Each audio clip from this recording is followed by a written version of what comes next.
Hey, teacher here. So you've been a little bit conflicted about which mineral water commercially that you can buy. You've been searching, said I want to have all of my nutrition that I need in my water, want to have even my electrolytes and so forth. But which water is the best? How about the water that you put together yourself? Why are you spending so much of your hard-earned money on something someone else has put together when you can do the same thing for yourself? And at least when you do it for yourself, you know exactly what the ingredients are that you are putting into your own water. So, did you not know that this Himalayan sea salt, sort of pinkish in color,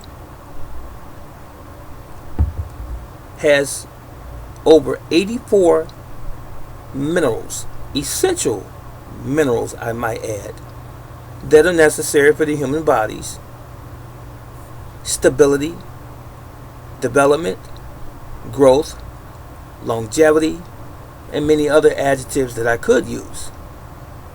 Maintenance. These are minerals that we don't receive on a regular basis through our regular food choices. Did you not know that? I've said it in time past. Our water has been stripped of a lot of nutrition. Water. I said water. And so has our soil been stripped of a lot of nutrition because of pollution being dumped in our water sources and pollution being dumped in our soil from chemical plants and production companies and so forth. From these guys flying these jets around and all of the exhaust in the air, and eventually the heavy metals and what have you start to fall down and become absorbed into the ground.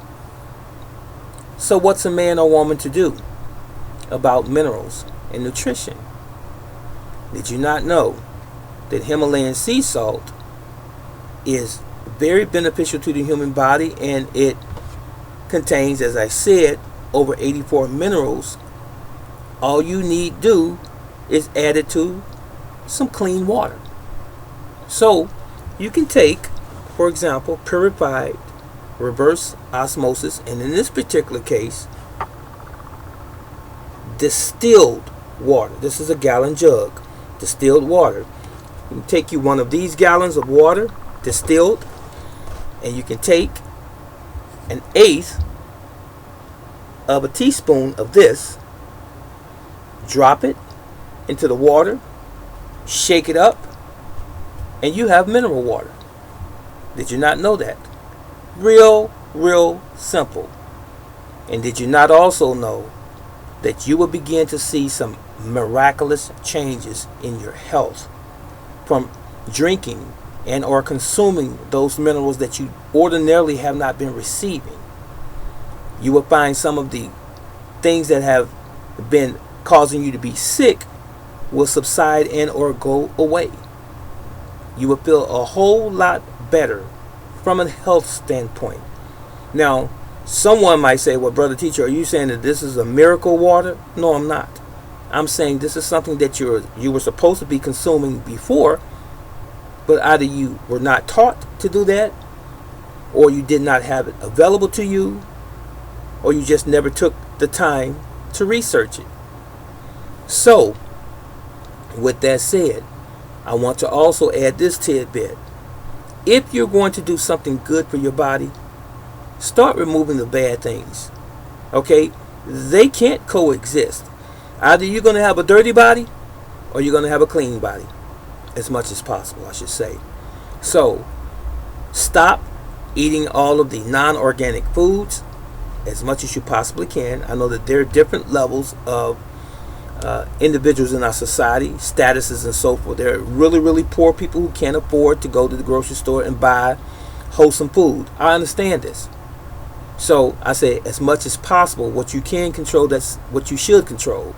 But for those of you who can control your buying power, who have the money to buy the things that are necessary for you, then by all means you do that. But as much as lies within all of us, make sure that you try your very best, your utmost, your level best to buy those things that are wholesome and healthy for you. Okay? So now, stop eating processed foods. Stop eating fried foods. Stop eating and consuming foods that are cooked in and baked in aluminum pans and pots and ware. Okay? And make sure that you buy strictly or grow strictly organically grown produce. Then you can see clearly to take in supplements like turmeric, cayenne pepper, milk thistle, chlorella, spirulina, wormwood, all of these various other herbs, golden seal. All of these different other herbs can do their jobs more effectively when you take the other poisons out of your life, out of your diet, out of your system. You have to stop doing one thing before you start putting the good things in your body. Okay? As I said before, they cannot coexist. So if you're going to heal your body, stop the bad habits of what you're inhaling, if you possibly can. I mean, smoking incense in your house and all these other chemicals that you're using to clean your home with, and go and purchase organic, friendly, human-friendly products to clean, to wash your dishes, to wash your body. You follow what I'm saying? And by all means, make sure that the things that you're putting in your body, the things that you drink and the things that you eat and give to your family, are real food and real juice and real water, not laden with chemicals, toxins, and other poisons. It's that simple. So to conclude again, if you want mineral water, gallon, here we go, distilled, purified, or reverse osmosis water, 1/8 of a teaspoon of Himalayan sea salt. Shake it up real well and have at it. And you'll thank me tomorrow. This is Brother Teacher. Much love. So long.